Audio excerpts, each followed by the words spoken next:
This is the spotlight. Welcome, ladies and gentlemen. And today I'm in good spirits. Not because my candidate is winning, no, it's because of the process that we've gone through.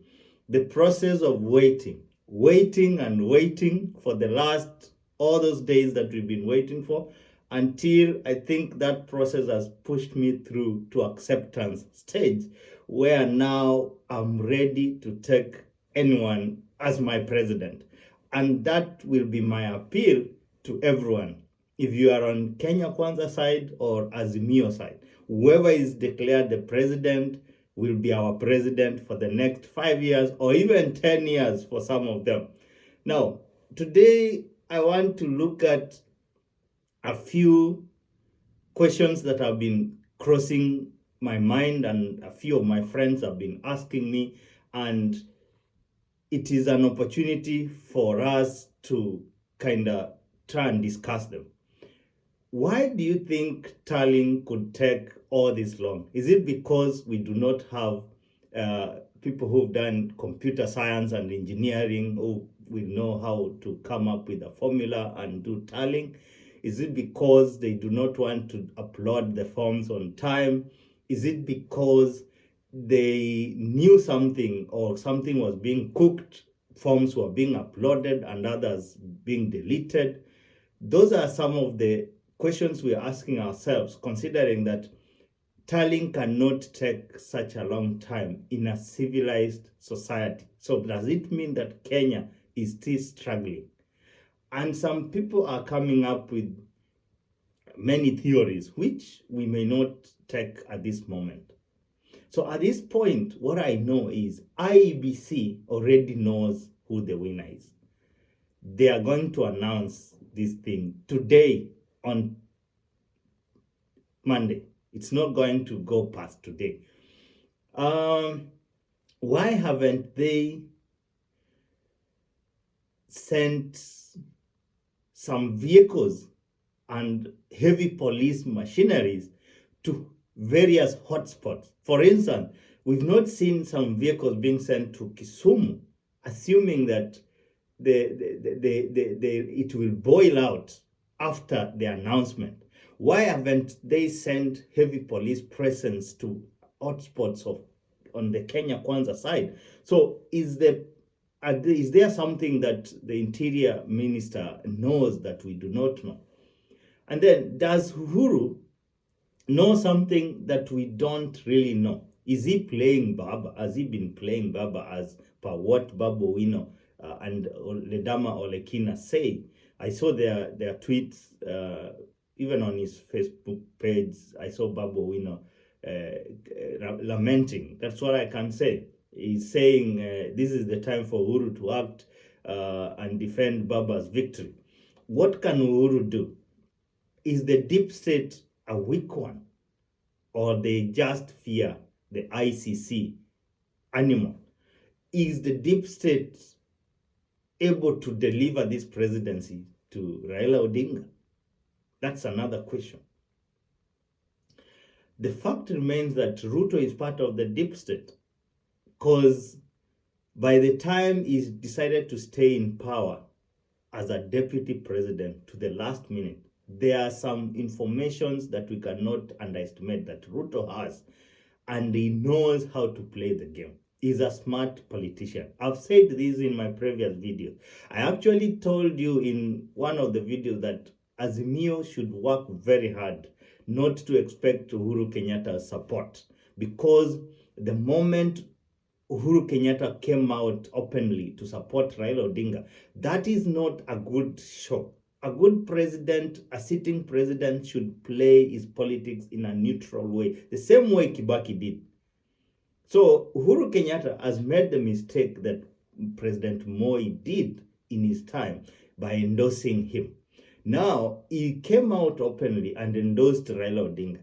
The fact is that all those failures of the government, people tend to carry them and put on the project, on the candidate that you are supporting, who ends up carrying a burden. Raila Odinga has been carrying a Jubilee burden for all this long because of the handshake. That is a fact. We'll do more analysis about that in the coming videos. At this point, I'm asking myself a question, and a few other people have asked me that, including what Babu Owino said in his statement. Why do Kenyans vote for president, or why do Kenyans wake up to go and vote if they know this is what happens after that on the tallying part? Then do we as a nation come up with the parliamentary system where we do elect the governors, senators, and members of parliament? They can come up and now elect the president or pick up the names on who should be the president, and then they can vote, can put them together. If it's the National Assembly, let them vote and give us the president, or the Senate to approve it, and then probably even the governors can throw their weight in there. Because by the end of the day, why do Kenyans have to go and vote and then this thing is manipulated on the tallying side? I'm assuming that it has been manipulated. On either way, if you are in Kenya Kwanza, do not sit comfortably thinking that this thing has been manipulated in your favor. No, it might be that it has been manipulated to favor the other side as well. Because at this point, no one exactly knows what actually has been happening on those forms that they've been doctoring. We've seen people fight as bombers. We've seen gadgets being pulled away. We've seen clips going around where a person sneaks in some forms and all those manner of things. The cameras do not lie. And my other question is, do we still have enough evidence that can be tabled on the Supreme Court to deliver or cancel this election, consider it null or declare it null and void? Do we have enough evidence that you think your side, probably the Kenya Kwanza side, if William Ruto is not announced the winner, do they have enough evidence that they can table at the Supreme Court to overturn this outcome? If Raila Odinga does not win, if he's not declared, does he have enough evidence that he'll take to the court? Because I'm not seeing either of them conceding defeat. That is, I'm seeing this thing going to the wire. It will go to the Supreme Court, and the lawyers start preparing yourselves. There's money coming your way. Finally, on this video, before I wind up, I want to ask, if you are here for the first time or you found yourself here, kindly subscribe. This is what we do in this channel. If you found something that is interesting, consider subscribing, because that is the best way to support this channel. And drop a comment. Try and be fair, because even if you come here and abuse some of us, by the time we've decided to do some of these analyses, we've already developed a thick skin. We don't take insults. We are here to do what we feel we are so passionate in doing. So try give us positive feedback. Let's grow the channel together, and thank you to those who've already subscribed.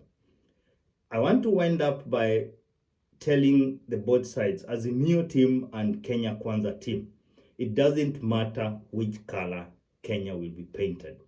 The fact of the matter, or the truth is, we have, as at 2022, we have rich families, top 10 that I Googled.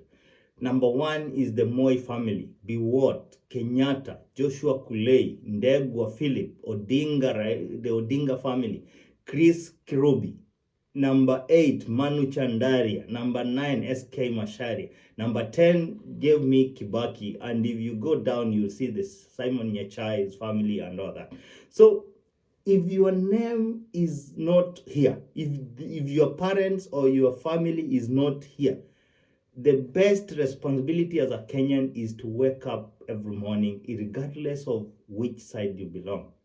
Go and work and make your family better, because we are not competing based on tribe. We have a common factor, and that is kick poverty out of our houses.